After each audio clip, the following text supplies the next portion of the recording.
Dans ce module, on va faire une révision des concepts importants vus au laboratoire 7 et expliquer les concepts d'extraction, de digestion et l'importance de la vérification des clones recombinants obtenus. Donc, dans un premier temps, l'objectif principal du laboratoire 7 était essentiellement de transférer un gène, ou dans notre cas plutôt un groupe de gènes, soit l'opéron LOX, d'un plasmide initial, qui était le plasmide nommé PKMR. Donc, on voulait transférer juste une partie du plasmide, notre opéron, dans un nouveau vecteur, un nouveau plasmide, soit le plasmide PBS-Cod2. Donc, on avait vu au laboratoire qu'il y a différentes raisons qui pourraient pousser un utilisateur à transférer un gène à un nouveau plasmide. Donc, par exemple, ça pourrait simplement pour le transférer dans une construction qui présente un meilleur mode de sélection, qui est plus compatible avec les cellules utilisées. Donc, après avoir fait notre mélange pour favoriser l'insertion de LOX dans notre fragment PBS-Cod2, on utilise une enzyme, soit la T4 ligase, qui sert à reformer les ponts phosphodiesters entre les bouts des fragments ensemble. Donc, ce qu'on veut essentiellement, c'est reformer un plasmide circulaire formé de notre fragment PBS-Cod2 et de notre opéron LOX. Ce plasmide-là, de façon individuelle dans un tube, n'a pas vraiment un effet particulier. Donc, pour qu'on puisse observer un phénotype, il doit être transféré dans une cellule, dans un organisme, donc via la transformation, qui est le transfert d'ADN étranger à un nouvel organisme. Donc, on va transférer notre plasmide recombinant à une souche cellulaire. Nous, on a utilisé les E. coli DH5-alpha. On va parler dans les prochaines diapositives des avantages d'utiliser cette souche-là dans nos modes de sélection. Mais le phénotype désiré qu'on veut observer, si notre ligation et notre transformation a bien fonctionné, on devrait obtenir des E. coli, des cellules qui vont émettre une faible lumière bleu-verte parce que notre opéron LOX code pour des gènes qui causent la bioluminescence par l'action de l'enzyme luciférase. Une question qu'on se fait souvent poser au laboratoire est pourquoi on doit faire la vérification de nos clones recombinants. Donc, la raison principale est que notre plasmide désiré, notre plasmide voulu, le plasmide PBS-Cod2 et LOX, n'est pas nécessairement le seul transformant possible.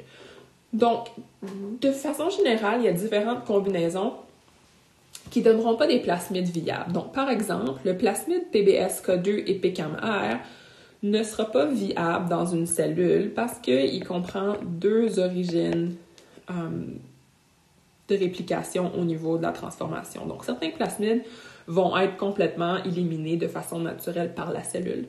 Certaines autres constructions, donc, par contre, sont viables et pourraient être transformées de façon efficace dans les E. coli. Donc, par exemple, notre plasmide initial de PBS-Cod2 et de clonage multiple, donc notre vecteur cible, mais aussi notre plasmide d'où on a extrait notre fragment LOX, comme LOX PKMR. Il y a aussi d'autres combinaisons de plasmides à 2 fragments, mais on pourrait essayer d'obtenir des plasmides à 3, 4 fragments ou plus.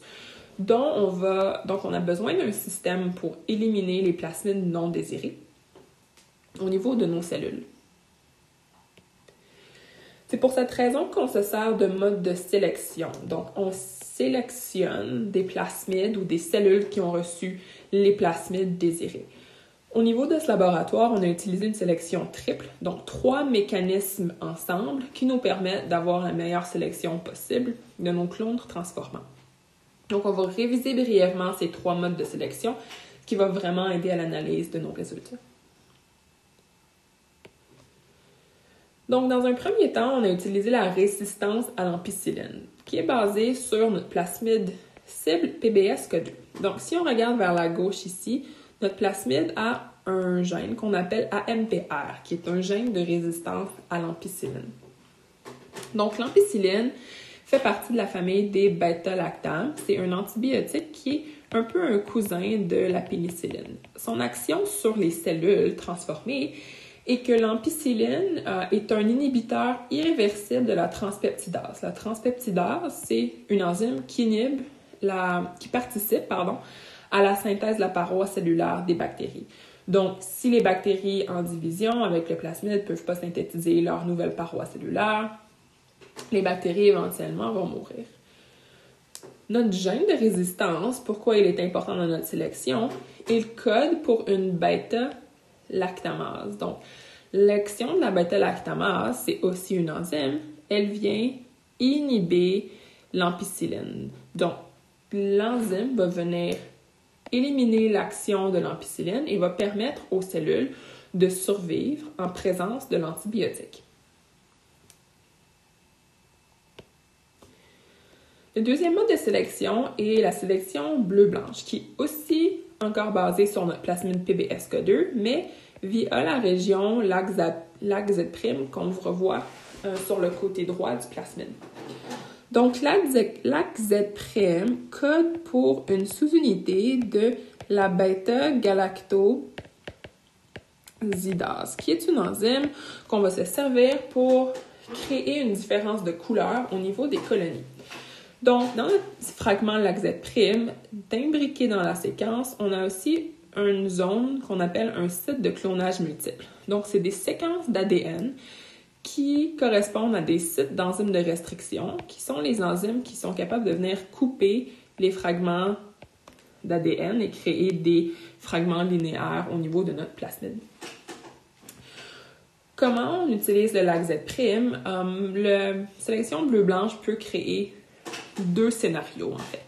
Donc, le premier scénario est que, par exemple, lors de notre réaction avec l'enzyme T4 ligase, on pourrait avoir notre fragment PBSK2 qui s'est reformé de façon naturelle. Donc, il n'y a pas nécessairement accepté de nouveaux fragments comme LOX ou PKMR. Donc, PBSK2 plus SCM s'est reformé, ce qui fait qu'on conserve une séquence bêta-galactosidase, comme ça ici, continue, qui peut produire notre sous-unité de la bêta-galactosidase.